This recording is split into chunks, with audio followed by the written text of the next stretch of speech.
Hi, once again, welcome to Amplifying Muted Voices. My name's Caroline Whitehead, and I'm trustee and head of EDI campaign for the Amplifying Muted Voices by 50/50 Parliament. Now, 50/50 Parliament are an apolitical organisation trying to get more women into Parliament or the council chambers. Now, the great thing about this year, 2024, is the fact that we've had more women than ever in the Palace of Westminster, just over 40%. But I'm really excited because we have a guest today, and it's going to start what I call the Yorkshire leg of Amplifying Muted Voices.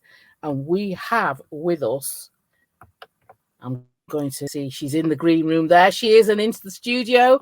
It's Alison Lowe, and Alison Lowe is our Deputy Mayor of West Yorkshire for Policing and Crime. And she's been in that role. This is your second term. It's Alison Lowe OBE. Yes. This is your second term, isn't it? Yeah, yes. Yeah. Well, so 3.5 years. We've been in office 3.5 years.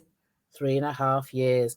And the Mayor of West Yorkshire is Tracy Brabbin. Yeah, Tracy. Yeah, that's right. Yeah, that's fantastic. And I've pulled Alison away from the 2024 Labour Party conference to have a chat with me. It is lovely to have you. The last time we were together, you were in an amazing pink suit, inspired me to get a pink suit, and we were all together with Tracy for International Women's Day, weren't we? Yeah, we were here in Leeds. It was a lovely affair, and hopefully more women have decided to enter politics as a result of that event. Yeah, definitely. So let me take you back, piff paff puff like a fairy. Let me take you back to the beginning. Tell us about you growing up, Alison, and how you got into politics. I really remember Seacroft in East Leeds being the start of my journey, although actually we lived in Chapeltown for a bit. My sister was killed on the main road opposite our house, and so we all moved en masse to Seacroft when I was still a baby. So Seacroft is all I remember, and it was a really deprived community. We were one of 3 black families. It was a 4,000 council house estate, huge, 3 black families in the 60s, lots of racism. And that was something that inspired me to politics, to fight injustice, racism. But as well as that, I had a very, very fiery Irish heritage mother who was a member of the T&G, Transport General Workers Union, now Unite, ended up being a life member. She was a shop steward for T&G, lots of politics in our house. And my dad used to say to me, Alison, you vote Labour. And I did what my daddy told me to do. That's fantastic. I mean, you mentioned the union as well, because Angela Rayner sort of came through the unions, didn't she? Yeah, absolutely. Yeah. And it's a brilliant route because not only can it lead to, a place in politics as a politician, even if you don't aspire to be a politician, the union route is brilliant for training, education, confidence building, developing a great social, platform on which to build. It's a brilliant place for you really to get to understand politics with a small p as well as a big P, and be part of supporting the workforce that you're part of to improve their terms and conditions and make life better actually for the whole community. And the bigger the employer, the more change that you could be part of making. That's fantastic. And what would you say to somebody who say, well, I'm not involved in politics, or politics is not for me? That's always a red flag for me. Yeah, well, then the fools out there, because when you're paying your mortgage, or when you can't rent a house because the rent is so high, or when you're being evicted because the landlords decided that they want to get more rent, so they're going to chuck you out to put the rent up, all that's politics. When your children are not doing well at school, or they're getting excluded, or the child that's got excluded next door who's causing antisocial behaviour in your area, that's politics. You can't afford to use your gas and electric. That's politics. You can't afford to buy food and you're using food banks. That's politics. So every single aspect of our lives is political. And if you don't vote, you don't get involved, then how can you have a say and how can you make things better? Not just for yourself, but for others too. So get real, get political, or get shafted. Yeah, exactly. You definitely got to have your say. And the thing is that this Amplifying Muted Voices campaign, it's to empower and inspire. There are women out there, because it's for women, and it's for women of colour, specifically in the north, because they're underrepresented. And that's why I started this campaign, and thankfully supported by 50/50 Parliament to move it forward, and the Rosa Fund. Now, the thing is there are lots of key women out there, and some of them don't see themselves as key women. They're in community groups, voluntary organisations that have got a great voice, a great handle on their community. Is there anybody that you can think of that organisation or leader within those communities that you can use as an example? Yeah, I mean, obviously, my mother was a great example. She was a great neighbour. I remember when a group of children in a family, 10 children, had been left by their parents. We're talking back in the 70s. She brought them kids into our house and she gave them our tea. She fed those kids because nobody else was feeding them. She was a leader in our community. Not only was she a leader at work, but she was a leader in our community. She made a difference on a daily basis, on a really practical level. But here in West Yorkshire, you've got the likes of Marvina Newton, young Nigerian woman, lots and lots of lived experience that, I'll leave her to talk about. But she runs her own charity, Angel of Youth, trying to improve the life experiences of particularly young Black boys, not just in the criminal justice system, but also in the mental health system.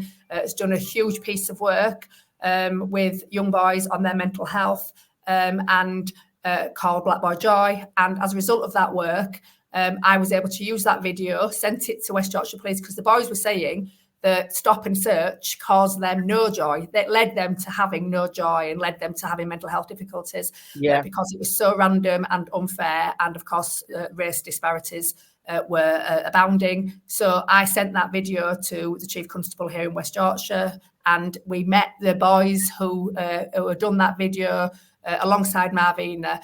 And now those boys are involved, included in a big piece of work called the Police Race Action Plan. How do we reduce disproportionality in stop and search, use of force, all those other things. The voices of those young Black boys is being heard. The Chief Constable was ashamed when he heard some of the lived experience of those boys and is committed to making a difference. So that came from Marvina Newton, Black woman here in Leeds, who is, as I say, Nigerian heritage, making a difference for Black people in her community. That's a perfect example of how it's woven in, brought it to the forefront, and also put down a solution of something working forward to support those young boys. That's brilliant. That's really, really great. And when we're talking about women in politics, the women in politics are looking at the whole community, male and female, and different ethnicities as well. It's not just a tunnel vision or one focus, because and I suppose those are the kind of people who start an argument in an empty room, that that try and say, oh, well, you're just thinking about your own or whatever. That's not the case. Like, case in point with your mother, bringing individuals into the home. My mum was a similar thing, in Manchester, in Withington. She called herself a community champion. Absolutely. They're making a difference, and they're political because even though they're not elected, they're making a difference and they're raising local issues. She might have gone to, my mum went to councillors, she went to MPs, she knew Dennis Seeley, who was the MP, who could have been, should have been the Prime Minister, never was. She used to go to him and raise issues in the community. She was a feisty woman who fought for the rights of others because it was something that she was passionate about. And you can't underestimate mothers who, have got a beef with the system and who want to change that system for the benefit of others. Yeah, exactly. And talking about Prime Ministers that never was, I mean, my mum, Dennis Healy's a good one. My mum, Ian Smith. was another. I think he was called Ian. Was he called Ian? Ian Duncan Smith. Do you mean Ian Duncan Smith? No, not Ian Duncan Smith. He was. I'll have to remember his name. But he died prematurely. Oh, you mean John Smith? John Smith. John Smith. Yeah. Ian Smith was somebody completely different in South Africa. You don't want to Rhodesia, go there. Rhodesia, not South Africa, Zimbabwe. You don't want to go there. Don't mean him. Yeah. Quite the reverse. So John Smith, I cried. Obviously, he had a heart attack. Should and would have been the next Prime Minister. Wow, what a hero he was. Yeah. We did end up with Tony Blair and, the next 10, 12 years of a Labour government. And lots of good things happened. I personally didn't vote for Tony Blair. I voted for Margaret Beckett. A woman voted for a woman. But I won't deny that amongst some controversies, great stuff happened under a Labour government under Tony Blair. Children's centres, Show Start, minimum wage, all things to be proud of, all things delivered by a Labour government and a Labour Prime Minister. Yeah. So I'm going on the thread of either Prime Ministers or MPs that should have been, and you're one of them. Do you want to share about that? Because 29 years a councillor? Yeah, I've been a councillor for 29 years. I stood to be an MP 3 times and was not selected on 3 occasions. And I think that each time I stood, the expectations of me winning were different. So the first time I stood was actually on an all-women shortlist in North East Leeds. And my friend Fabian Hamilton was not able to stand. He'd been the candidate the election before, and he was not able to stand because all-women shortlists had just been set up.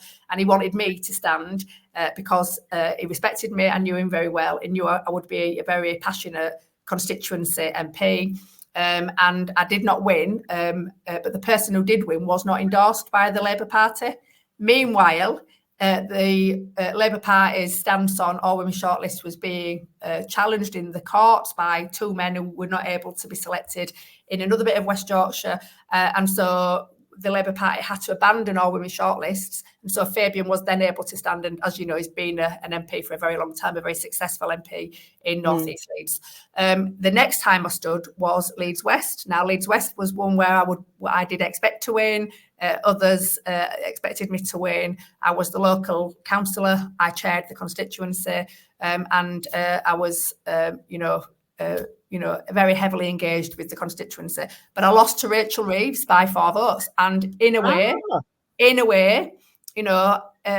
I've helped Rachel Reeves become the first woman chancellor ever, and I'm very proud of that. I was disappointed at the time. I won't deny it, but I would have been a brilliant MP, but she is also a brilliant MP. So West Leeds has not lost through having Rachel, and the country has benefited because we've now got a woman in charge, a woman who understands the price of beans. And as women, we know that chancellors need to take account of the needs of women, and she will do that. So in a way, I'm proud that I lost to Rachel and that she's now in that seat because she's doing some great stuff and will continue to do so.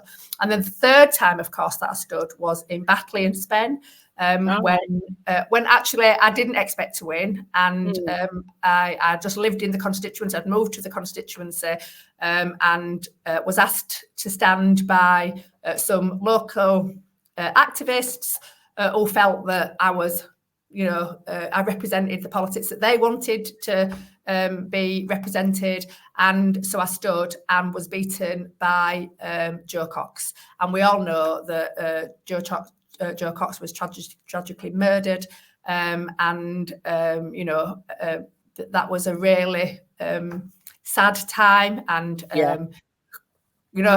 Jo ran a great campaign. I expected her to win. There was no hard feelings. There wasn't any upset about that. I just stood to represent my particular brand of socialism, and it was all very convivial and but ended in tragedy for our constituency. And now we've got the brilliant Kim Leadbeater, Kim's sister, my MP. Yes. I get on with her great. I'm hopefully helping her to deliver great outcomes in our constituency for the people who live there. In policing and crime, I meet her regularly and I do a lot of work with her. And again, a great MP that I'm really pleased is there. See, I'm glad I asked that question, because I needed to know the weavings in and out and how it works. But the thing is that I said to you off camera, I said to you, I see myself as queen maker. You were queen making. You didn't know it. Yeah.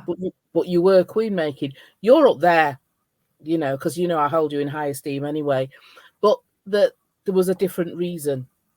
Yeah, absolutely. And obviously, me and Kim would both wish that Kim was not there, that her sister was there instead. That's that would right, be yeah. our preferred outcome. But, you know, having lost Jo, Kim is a brilliant MP, and I think is serving Batley, Spenborough Valley now brilliantly. And so, you know, it's the best we could have hoped to have had under the circumstances. Oh yeah, yeah. And I suppose I was thinking about that, but also thinking about Rachel Reeves. And that, oh yeah, absolutely. I mean, who would have thought, you know, that I would have been up against somebody who would end up being, you know, a history maker. So, you know, it's a wonderful position to be in. That's fantastic. And so now, you know, Alison Lowe OBE, queen maker. See, I'll squeeze that in. I'll get your tiara later. I know you've talked about your mum and how she's an inspiration. Who else inspires you along your political journey? Oh, so many people, men and women. You know, obviously, you know, John Battle, who was Leeds West MP, he was very inspirational because he was so compassionate, was really connected with the people who lived in West Leeds, and brought his faith into that role so beautifully. I am not a person of strong faith, you know. I'm you know, but I'm somebody who's got strong values, and I saw how you could be an elected representative who brought those values to the role day in, day out. And, you know, John Battle did that for me. And so I'll always love and admire John, and I still see him regularly, and I still love to meet him and his family.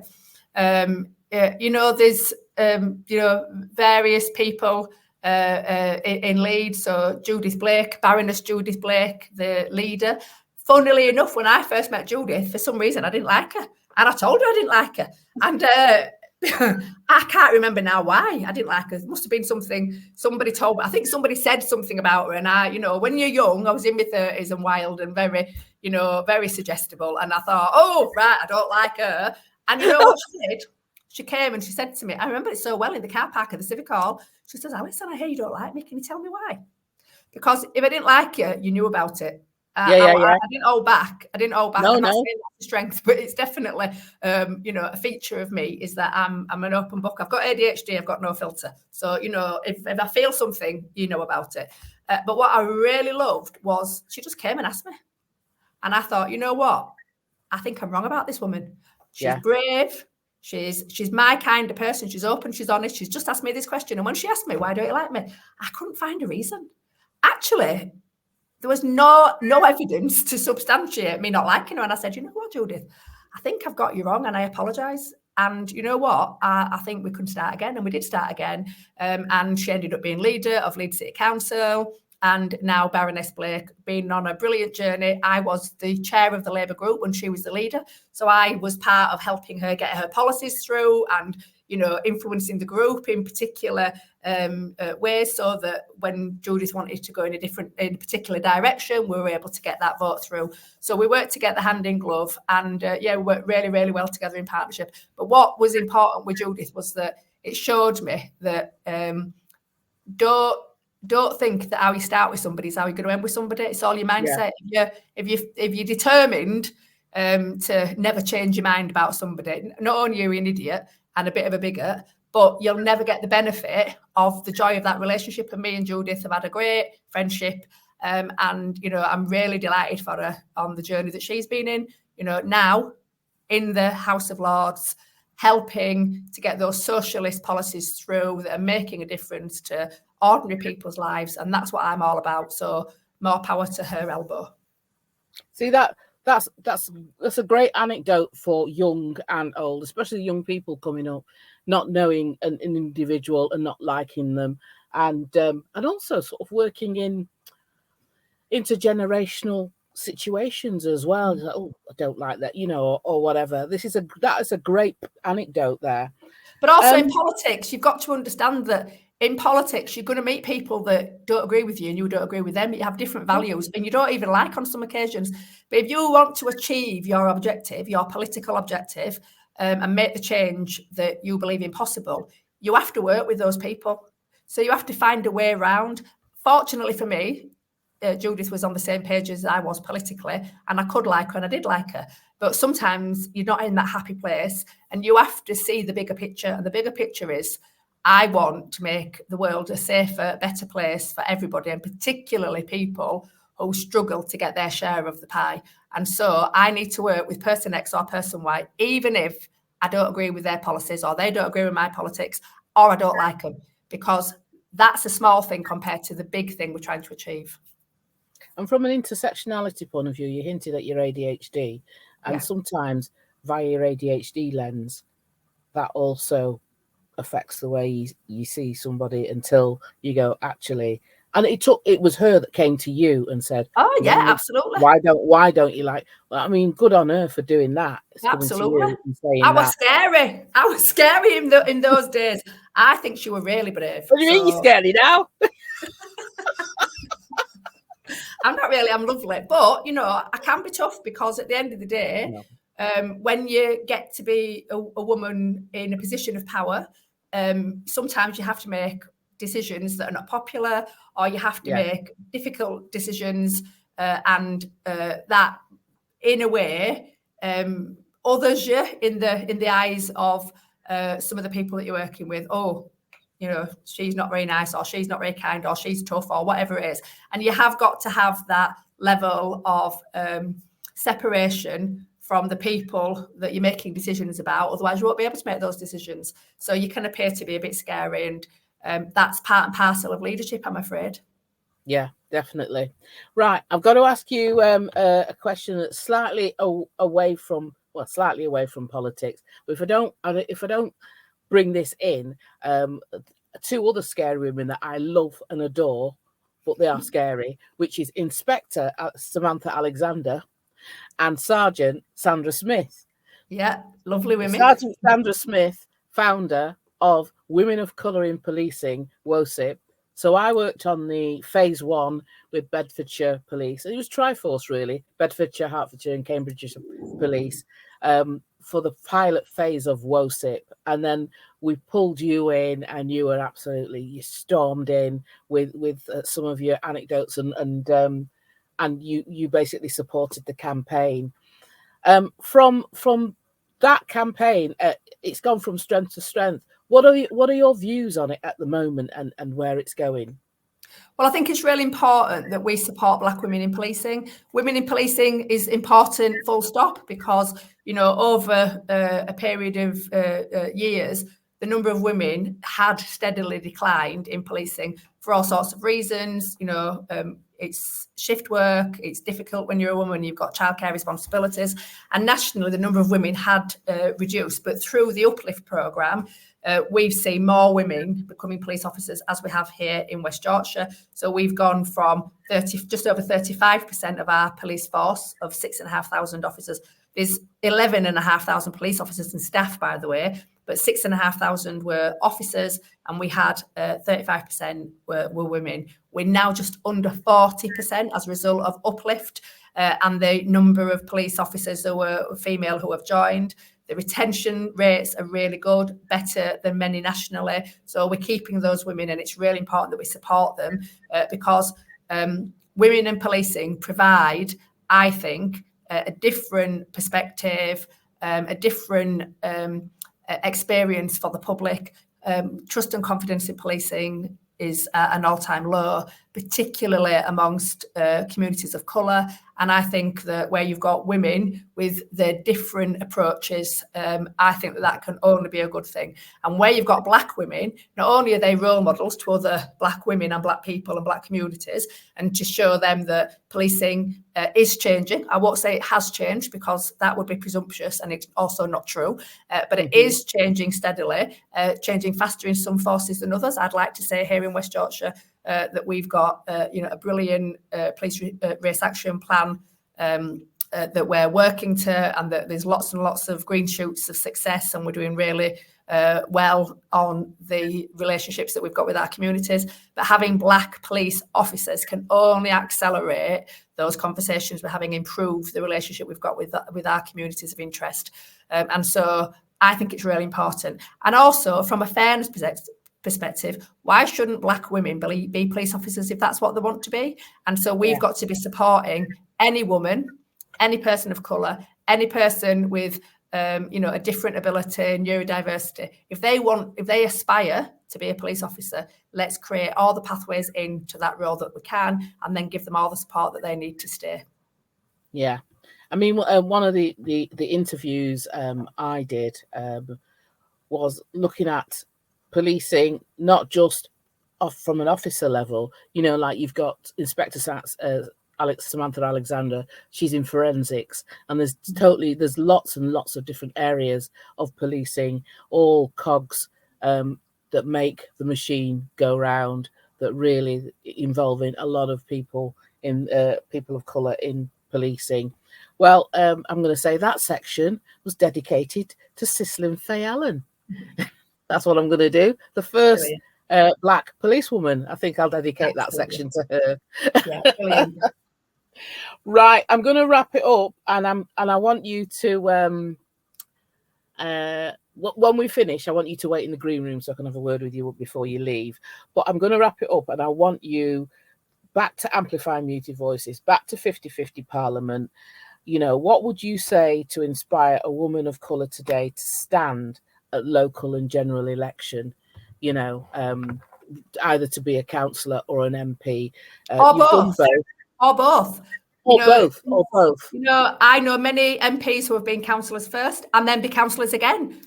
Paul Trustee really? was a councillor. Yeah, Paul Trustee was a councillor with me in Leeds, and then he went on to represent Pudsey, become an MP for Pudsey, and then he became a councillor again. John Battle was a councillor first and then an MP. So it's possible. I know lots of women who have been councillors and then become MPs. So it's possible for you to go through that pathway. Being a member of a union, being active in a trade union can also be a pathway into becoming an MP if that's what you want. So for me, I became a councillor because of Chapeltown Community Centre. They kept on playing them bloody blues all night long, every weekend, and I had little kids, and I could not get any sleep. And could I stop that music? Could I stop them shebeens going on? I could not. So you know what I did? That's a word I've not heard in a long time. I thought, right, if I can't beat them, I'm going to become the councillor and I'll close down the community centre. That's what I thought I'll do. I actually did become chair of the community centre. Hilarious. I went to become a member of the community centre because I thought that was quicker. It was quicker. And then before long, I was the chair of the community centre. And I didn't shut it down. I didn't shut it down because I saw it from both sides. But we stopped it a bit earlier than like 5 o'clock in the morning. So we closed it down at 2 o'clock in the morning so that everyone got some sleep. And then I became really politicised then. It's because, actually, I took action. Something changed. We had a couple of councillors at that time who weren't doing very much work, Labour councillors, I have to say, because, just because you're Labour doesn't mean to say that you always deliver. On this occasion, this is 40 years ago, we didn't have as active political representatives as we could have done. So I thought, you know what, I'm going to stand and be a councillor. I didn't win in my local patch, but 3 weeks later, I was selected for Armley, which I then did win and represented. And loved representing for 29 years. And we made policy decisions in Leeds, on Leeds City Council, that impacted the whole of the city, impacted Armley, and I had a role to play in that, and I could make a difference. And I can tell you now, there's a road called Strawberry Lane that's got a road sign outside it that I sorted out, that I am really proud of all these years later. It might not seem like a big thing to you, but when the little old guy who raised that with me could not get his ambulance to his house because he didn't have a roadside, you see how important that road sign was. I did that. I was a councillor. You can do that if you're a councillor. You can make a change. You can do something small. You can do something big. You don't have to be an MP. You can do it as a councillor. But you can also be an MP because MPs make policy, legislate, make laws. If that's what you want to do, get involved. But you've got to get involved now. You've got to be passionate about it. You've got to do the work because nothing comes easy. Do the work and do it because you love it. Don't do it for the glory, for the status. Do it because you love it. You love change. You want to see that change happening and you will be rewarded. Fantastic. I'm giving you a round of applause for that because that's great. Unscripted, off the cuff, like you, which is amazing. Can I just thank the first Black councillor in Leeds, Alison Lowe OBE, Deputy Mayor, Police and Crime. Thank you so much for spending the time with me, Caroline Whitehead, for Amplifying Muted Voices and 50/50 Parliament. You are a queen maker. Thank you. So are you.